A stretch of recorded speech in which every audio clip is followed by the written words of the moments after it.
Hi, my name is Rana Samata, CEO of FA Living and CEO of Living My Best Life. Frankly speaking, I'm just getting started. Welcome to The Wellness Place. I'm Valerie and this is the business I built for myself to use every day. Let's go. Alrighty, let's talk and drink. You know, we come from a very close-knit family. Our parents are siblings, and they are a group of 7 siblings who are incredibly tight. Yeah. So all of their children are also very close, even though we grew up in different parts of the world. A few of us grew up in London, a few grew up in Ghana, and a few grew up in Lagos. A couple. In Nigeria, a couple. Yeah, there were a few. Yeah. And because of the relationship our parents have with each other, I would say that has passed down onto us, and it's even passed onto the next generation. Because it actually pains me that our kids and stuff are not first cousins, even though they see themselves as such.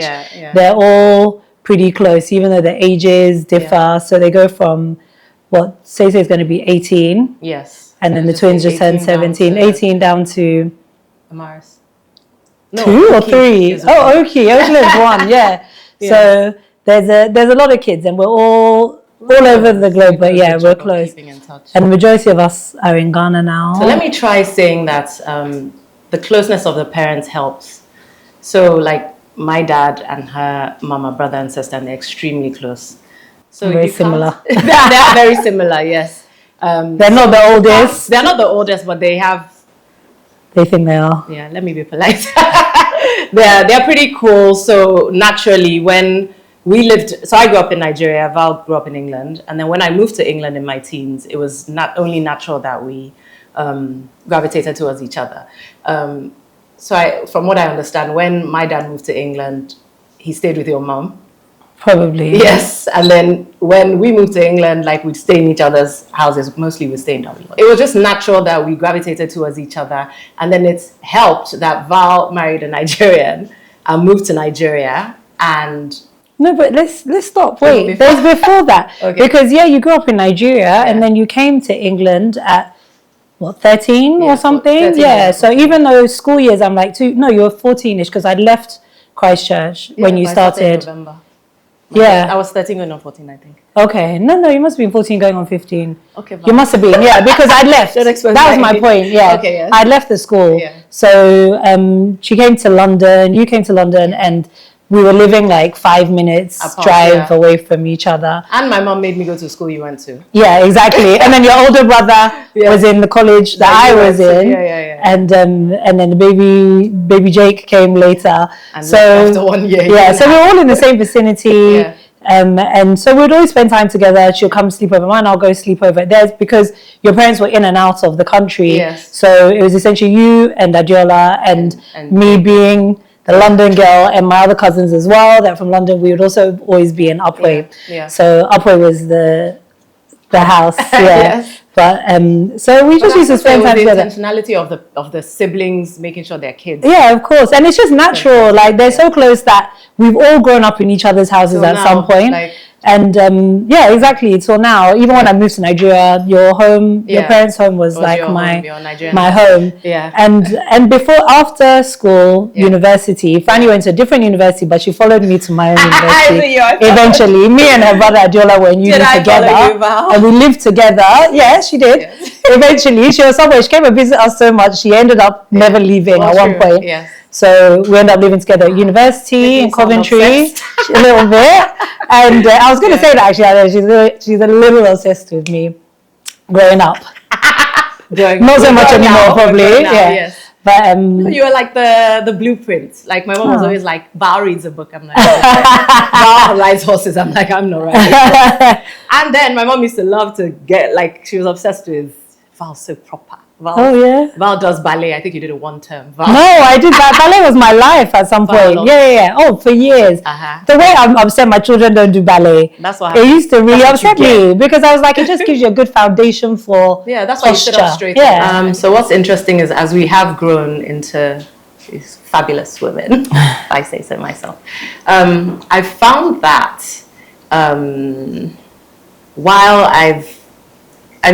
whatever age I'm at now, I'm still navigating, trying to figure out who I am.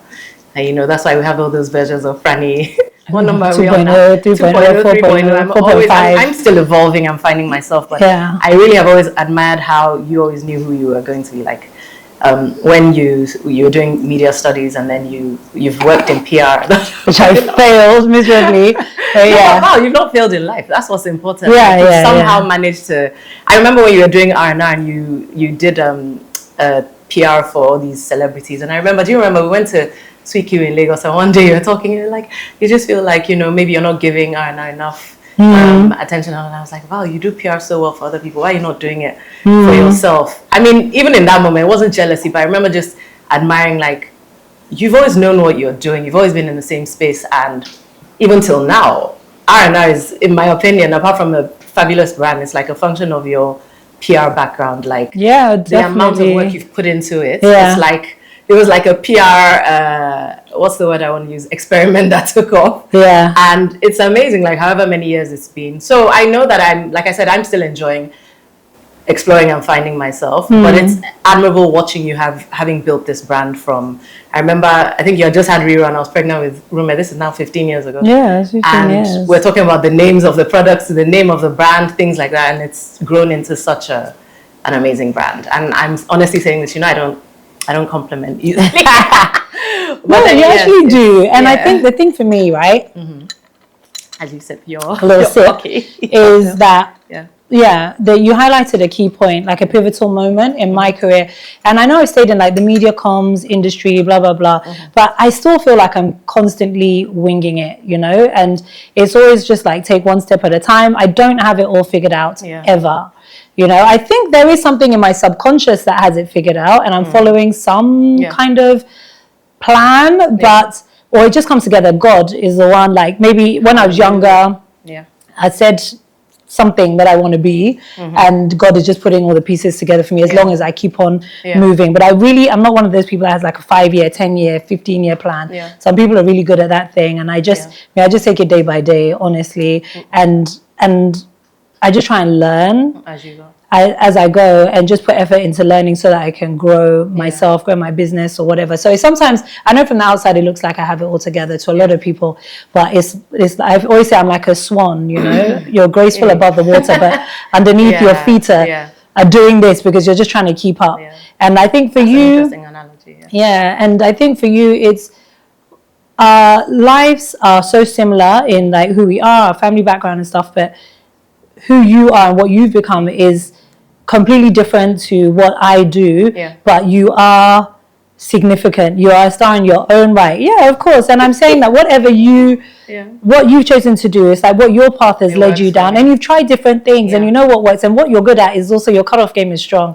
Like you know that okay, this ain't working for me no more. I'm going to move on. I'm going to move on to the next thing, and you don't get upset. No. It's being smart and knowing when to cut something off and move on to the next one. And it's never too late to figure out exactly who you want to be. It's just we're constantly evolving, and I think we're always going to be changing. So I don't think it matters or to see. For me, yes, I have this brand and it's been going for years, and I've got plans for it. So I always have that thing that I can attach myself to. But generally, I think we're all just figuring it out. Whether it's different stages, school.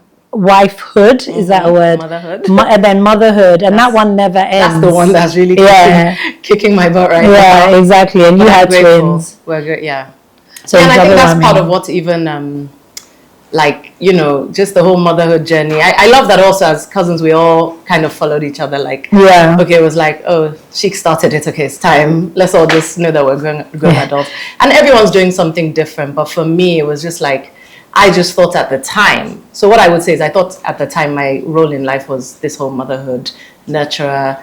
And I've just come to realize that I should have been a baby girl all this time. Baby girl can come at any time in your life, you know what I mean? And I think it's never too late. And that's why I call you most beautiful. And you know why? Because I remember I saw on Twitter one day, or whatever that thing is called now. There was a lady who's like, Fran Asemota is the most beautiful woman in this Nigeria. I dare anybody to argue with me. I was like, aha, look at that. Say something I was like, see her in real life. And I was just like, so she's the most beautiful woman on Instagram, something like that. I can't remember what they said. So I call her most beautiful. And I think And that's just a grace thing, you know. You're not on there. You're not the type of influencer that's like, oh, posting your fashion, posting your makeup routines or whatever. You're not that person that's like, okay, I've thought about it. I'm going to go online. I'm going to be a fashion influencer. I'm going to be a content creator around blah, blah, blah. It fell in your lap and you've done different things. It's food, it's homemaking, it's beauty today, it's something else tomorrow, it's travel tomorrow. Lifestyle. And it's just being yourself. It gives me an excuse to just be myself in different facets as opposed to look like what's she doing now. Exactly. And I think that's literally what it was. It was like, you can be anything you want to be, like, as long as you're not robbing anybody to live whatever lifestyle or whatever lifetime you're living. So that's what it is for me. I'm just embracing every evolution and every stage that I'm going through. Yeah, and I think I think you've been creating your lifestyle without even knowing it. Yes. And it's just you are living your life. Yeah. And that is admirable and you know, aspirational for others as well. So just because you can't pinpoint it to say, oh, you're the CEO of R&R and you can't pinpoint it, and the only thing that you can say about yourself is that you're a mother. There's so much more to who you are and what you do. R&R because people think I co-own it. I'll put you down as a director, a non-executive director without shares. No. You can just help me sign some things. 15 years of picking my brain and come on, I need something. Yeah, we'll see. Not just products.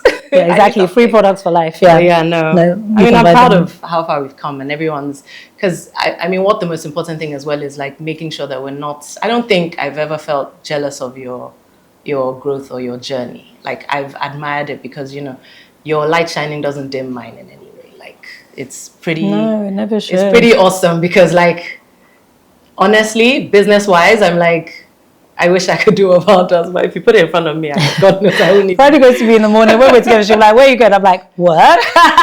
And she's like, with all the must you go right now? Yes. No, like, you know what? You're actually pretty, what's the word? Like, disciplined. Disciplined, yes. And I tell people all the time, I could not even walk in your shoes because I just want to chill. You know, we went on this break recently and we were away for a week, and every morning Val's job was to do her thing, but her job to me was to get me Starbucks every morning. I'd be lying in bed and she would go out and come back and meet me. But Val has done her jog, breathed some fresh air, emailed people while I'm there. I'll do my morning prayers, but I'm just there like, when's my Starbucks coming? So everyone's different. Or you're disciplined with working out, knowing that, you know, if you don't work out, you won't. And I'm just like, what diet can I be on next? But everyone is totally different. But I just admire your discipline with how far you've come, and I've watched the journey of getting where. I think being a star girl is about owning your narrative. And for me, that's what every single person needs to do, because no two characters are the same, no two paths are the same, no two lifestyles are the same. As similar as we are, we look alike. People constantly like, oh, you guys must be related, or they see us out, they know that we're sisters. We're very different. And I think that star is about who we are internally and what we make of that. So I think owning your narrative, being authentic to yourself, and truly just living out everything that you want to do, everything that you want to dream, living your dreams to whatever capacity that looks like, is being the star of your own show. And I think that's what being a star girl is, and looking good while you're at it, because I think we really look good. Girl. I saw something the other day about women in their 40s, back in their 80s. And I mean, we look like baby girls, you know. Wow. We are, I didn't say our own mothers. I didn't say our moms. I said I saw something. No, those ladies look good. Those ladies look damn good. They were also, but I just think that we look like, you know. But it's intentionality as well, isn't it? Like I'm saying you're all about working out. But the point is constantly doing. You know, and being aware. If you need Botox, do Botox. If you need to do some 3D brows, do whatever. But don't not like where you're at and just complain about it. Like, fix it. But the thing about the whole star girl thing as well, I think, is just not hating on another person's growth and understanding that everyone's path is different. Absolutely. You know, I was thinking about someone the other day and I was just like, it's so sad. Like, she has so much potential, but she's constantly trying to be somebody else, you know, and there's nothing more sad than that, because you're not living to your own fullest potential. There's something beautiful about just letting your ego die and just saying, you know, Val's amazing at what she does. And I think that's how, we've never had this discussion, but I don't know how you see it. That's how I see you. I'm just like, listen, I'm happy to cheer Val on. I follow you in whatever country we're in. If you're doing something, I'm happy to follow and not feel like I wish I was on stage, because my mouth is sharp. I'm shady. Yeah. You know, my whole tagline, frankly speaking, I'm happy to just speak my mind. I would not do well on stage. No, but you see, the funny thing is, you'll be surprised, and you're actually really good at it. You know, I hate to bring up this particular occasion, but you know, no shade. It's actually no shade. It's going to be It's actually a positive thing in a very sad situation. You know, when we lost Adiola, and at his service of songs, I was given a job to give the speech for the cousins. And I spoke on behalf of all the cousins, but I read it. You came on stage the week after losing your big brother. 3 days actually. Is it just 3 days? Yeah. 3 days after losing your big brother, who was your whole entire life. That's who you really admired. You know, that's who you really wanted to be if he was a girl. You know what I mean? I'm holding it back. Don't do that. But, you know, that day you got up on stage and you spoke so eloquently, and you flowed. You didn't use any prompts. You didn't read from anything. I was even like, see these girls. She just came and you know spoke so beautifully, considering what you've gone through and everything. So you know your possibilities, your skills are endless, and we don't always have to use those things, but just knowing that we possess them and you think that you can't go on stage, and you actually could do a lot better. I just train myself to be able to do these things as part of my job, but it's something that we all deep down possess, and it's just about what we want to make of it. And that goes back to being your authentic self and doing what makes you comfortable, sometimes living in discomfort, uncomfortable times, but at the same time it depends what you want to achieve from it. Exactly. What's the big picture? If being on stage is not part of your big picture, then it's just a lovely skill you have, and we can drag you to the mic on birthdays or weddings or whatever. I will shut it down. Exactly. So I like the more informal stuff, like grab a mic at the end of a party and flow and do all that. But you know, in a more professional sense, I tend to think this is not what they came to see. Like, I'm happy to watch you do that, and then pass me the mic at the end of the party and say, you know, let's turn it up. Down, exactly, or turn it up. But yeah, you know, it's just about me saying that I'm happy to root for you because this is your path, and I'm enjoying watching you. You know, like my kids are into business, and she's so jealous. I'm not jealous. I'm never jealous. But Rume's relationship with you annoys me. But I'm happy he can come to you to speak to you about stuff. Because Val will be like, oh, did Rume send you this? I'm like, why? You know, it's because I'm excited. Because these Gen Z, Alpha or whatever, they don't show any emotions. Again, it's a whole other thing as well. Because going back to the relationships we have, it's not just us. It's the children as well. The love they have for each other, we never forced it. But then the love they have for us. So your daughters are my daughters, my kids are your kids. I think right now it still hurts me because that boy is not, he's tough. But then I love his relationship with you. Rume is my youngest. He has a business and he looks up to Val, and I'm like, not me. Not me. Or sometimes he's like, yeah, Mom, what happened to that business you're starting? I'm like, go back to Auntie Val and have this conversation. Like, he shares insights and back, you know. But it's the same. You took my kids on holiday this summer and she cooked for them 3 times a day. And I'm never ever going to be, I'm not that mom. And I'm like, hey, I wonder if they'll be thinking, what? Wow, my mom doesn't even cook one meal for us, let alone 3 times a day. They did say, the last time, my mom brought out chicken the other day, I marinated it, and that was it. But guess what? They never make me feel bad for it. And I love and your that, kids never make you feel bad for not being this boss mom or whatever. My daughter is like, get your life. No, but guess what? They always also say to you that, Mom, we really appreciate you. You've done so much for us. Yes. And even when they're not being annoying teens, they do tell you that, look, you're amazing. And so whatever. I'm thankful. Whatever our role is in life. Exactly. Things like give thanks. You know, God has brought us this far, and you know, He'll be faithful to complete the good work He has started. Amen. You know, we've had our ups and downs. Let's not pretend like. I don't know if you hated me.